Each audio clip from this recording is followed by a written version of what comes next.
Hello दोस्तों, नमस्कार, good morning. कैसे हैं प्यारे बच्चों?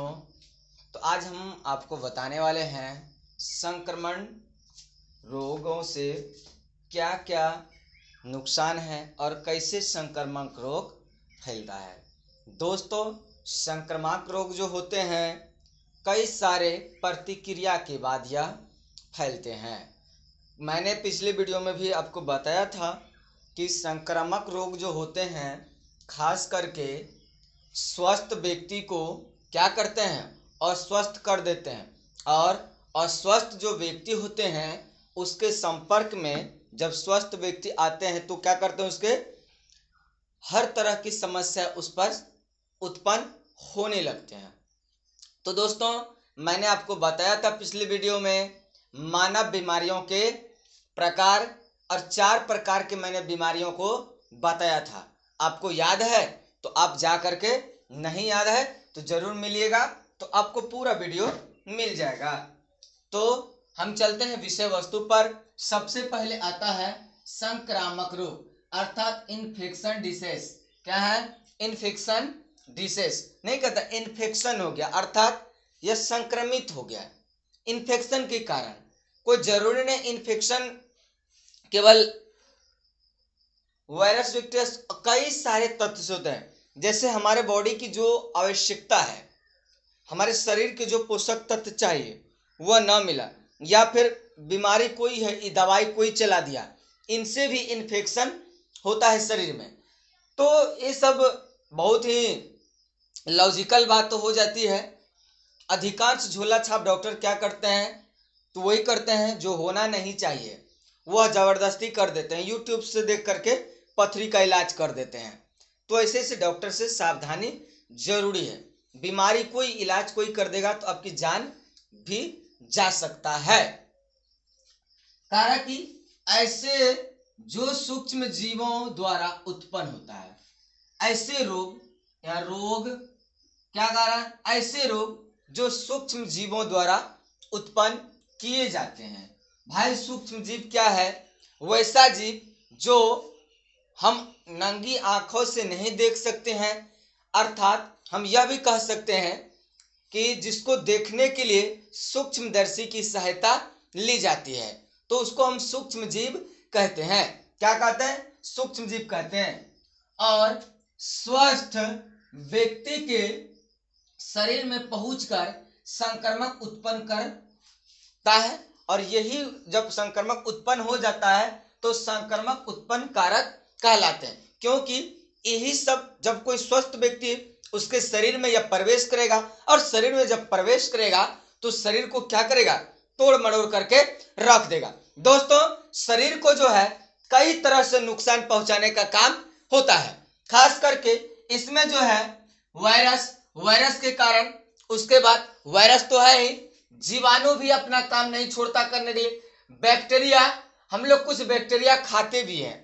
अब कहिएगा सर जी कैसे, तो कैसे जानिए। तो एक बात अवगत, दही वही खाते हैं हम लोग कि जो बैक्टीरिया दही में होता है वही बैक्टीरिया महिलाओं की वेजाइना में भी होती है।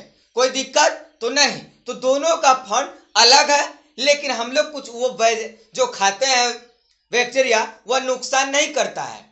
इसलिए नुकसान नहीं करता है, अब तो ये बात वैज्ञानिक ही बताएगा, हम क्या बताएं। कुछ बैक्टीरिया नुकसान करता है तो कुछ नहीं करता है। तो हम कह सकते हैं बैक्टीरिया हमारे लिए क्या है, कुछ हद तक लाभप्रद है और कुछ हानिकारक भी साबित होता है। तथा एक कोशिकीय जंतु, ऐसा भी बहुत सारे जंतु है जिसमें मात्र एक कोशिका है, लेकिन मनुष्य एक कोशिकीय जीव नहीं है। हमने बहुत बार आपको बताया था, पिछले बार भी बताया था कि जो भी शरीर है, चाहे पादप हो या जंतु हो, दोनों का शरीर का निर्माण कोशिका और उत्तक के मिलने से होता है। सेल एंड टिश्यू दोनों के जो एकत्र होगा, ज्वाइंट के कारण क्या होता है, पार्टिकल एक होकर के फिर बॉडी का स्ट्रक्चर धारण करता है। तो इस प्रकार से क्या होता है, पूरा शारीरिक निर्माण होता है उत्तक और कोशिका के मिलने से। तो एक कोशिकीय जीव में बहुत सारे ऐसे जीव है जिसमें केवल एक कोशिका ही पाई जाती है, लेकिन मानव एक कोशिकीय जीव नहीं है।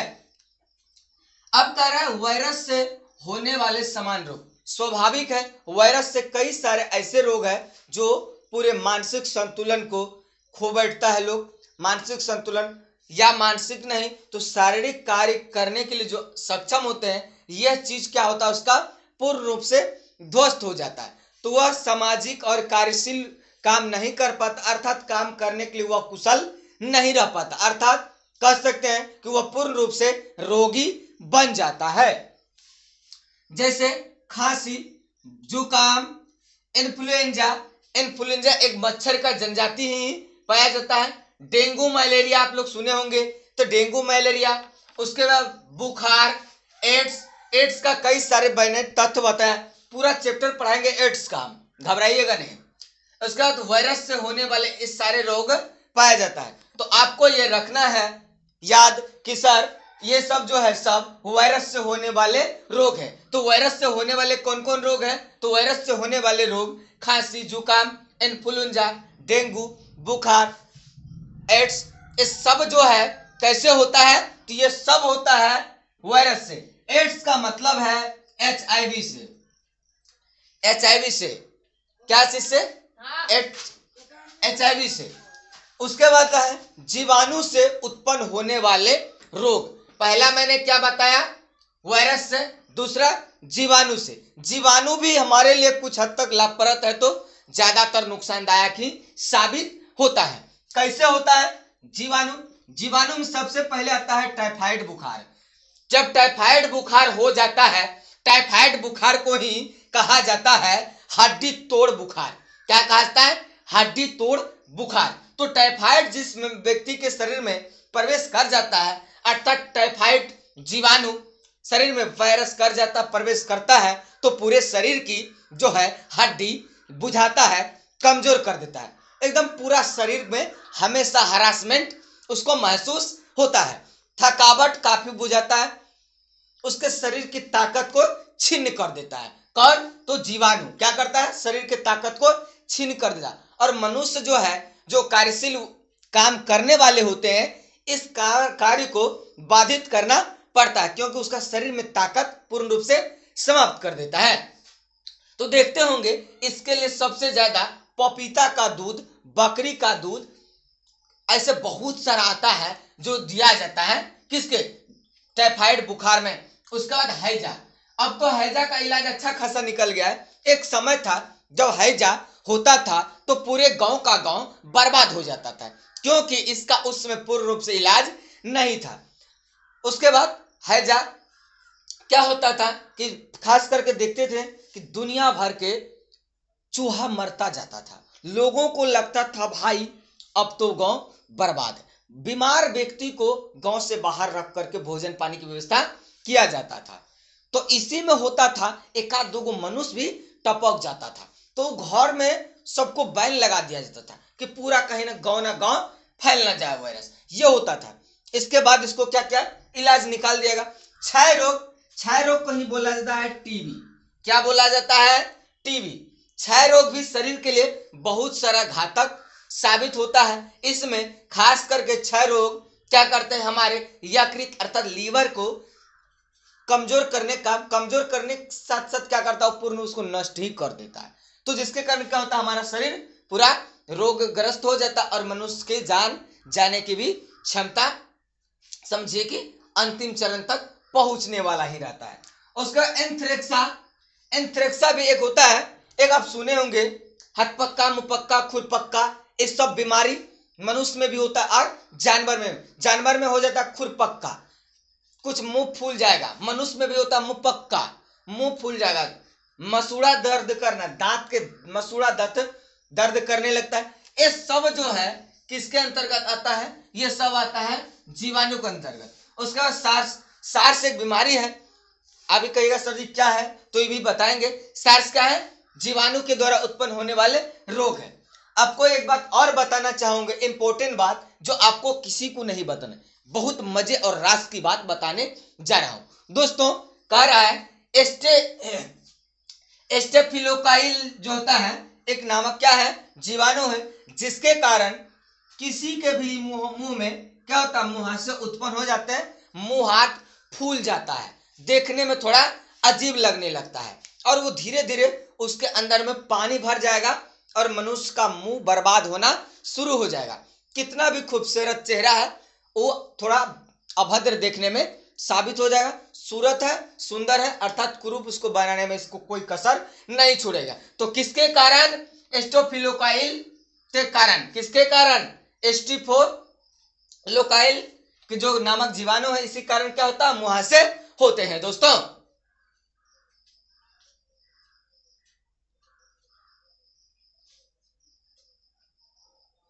कवक के द्वारा भी कई सारे रोग उत्पन्न होते हैं। खास करके कवक आप लोग नहीं देखे हैं तो हम आपको बता रहे हैं, आप सब आदमी देखे हुए। कहिए कैसे? आपका पाव रोटी जब कुछ दिन तक रह जाता है तो वह क्या होता है? भुआ जाता है। उसके बाद रोटी भी जब लंबे समय तक रख दिया जाए, एक आध दो दिन नहीं उसको उपयोग कर लिया जाए, तो क्या होता है? उसमें कवक ऑटोमेटिक जम जाता है, फफूंद टाइप का आपको दिखेगा, मुझे रुइया सट गया है। तो फिर उसको धूप उप लगा देते हैं तो वह खत्म हो जाता है। कारण कि अनेक प्रकार के रोग कवक के द्वारा उत्पन्न होता है। इसका संबंध त्वचा से है। कवक से जो भी रोग उत्पन्न होगा उसका सीधा संबंध समझिए चमड़ी से है। किससे है? चमड़ी से, अर्थात त्वचा, स्किन से। इस सारा दुष्प्रभाव कहाँ डालता है? हमारे शरीर के जो चादर ढका हुआ है चमड़ा, उसी पर यह अपना प्रकोप दिखाता है। जैसे डर्मेटाइटिस ये हो गया, उसके बाद दाद, एक्जिमा, उसके बाद स्प्रेजिलोसिस, इस सब जो है क्या करता है? कवक के द्वारा होता है। उसके बाद भोजन को विषाक्त मुक्त करना। क्या करना? भोजन को खत्म कर देना, अर्थात फूड पॉइजनिंग। क्या होता है? Food poisoning. भोजन को विषाक्त करने का काम भी कौन करता है? तो कवक करता है। दोस्तों कोई लोग क्या करते हैं, कुछ लोगों का भोजन देखते हैं फ्रिज के अंदर में रख दिया ताकि ये खराब ना हो। ना भाई, ऐसा कभी नहीं। फ्रिज के अंदर जो है एक गैस होता है, वह गैस आपको क्या करता है? और भोजन को प्रदूषित कर देता है। वह भोजन जब मनुष्य करते हैं तो उसके शरीर में तरह तरह के रोगाणु उत्पन्न लेते हैं और मनुष्य को रोगी बनाने में कोई कसर नहीं छोड़ते हैं। अब आता है कृमि द्वारा। कृमि द्वारा भी हमारे शरीर में कई सारे रोग उत्पन्न होते हैं। तो खास करके गोल कृमि, गोल कृमि, चपटे कृमि, ये सब जो है, जैसे एस्केरिस, ये सब क्या है? रोग है। उसका लुब्रिकाइटिस, हुकुमवर्म, हुकुमवर्म चपटे कृमि का ही नाम आता है। किसमें? हुकुमवर्म चपटे कृमि तथा पिनवर्म, उसका फीता कृमि, फिलपा, ये सब जो है किसके द्वारा उत्पन्न होता है? कृमि के द्वारा। तो आज मैंने पूरा बताया आपको, जीवाणु के द्वारा, सूक्ष्मजीव जीव के द्वारा, कवक के द्वारा, कृमि के द्वारा।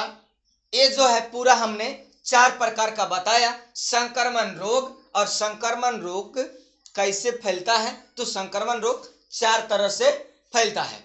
तो दोस्तों आज का क्लास हम यहीं तक रखते हैं। अगले दिन हम पढ़ेंगे आप सब मिलकर के रोग कारक सूक्ष्म जीवों में समानताएं तथा असमानताएं। क्या पढ़ेंगे अगले रोज? रोग कारक सूक्ष्म जीवों में समानताएं तथा असमानताएं को जानना जरूरी है। तो दोस्तों जय हिंद, जय भारत।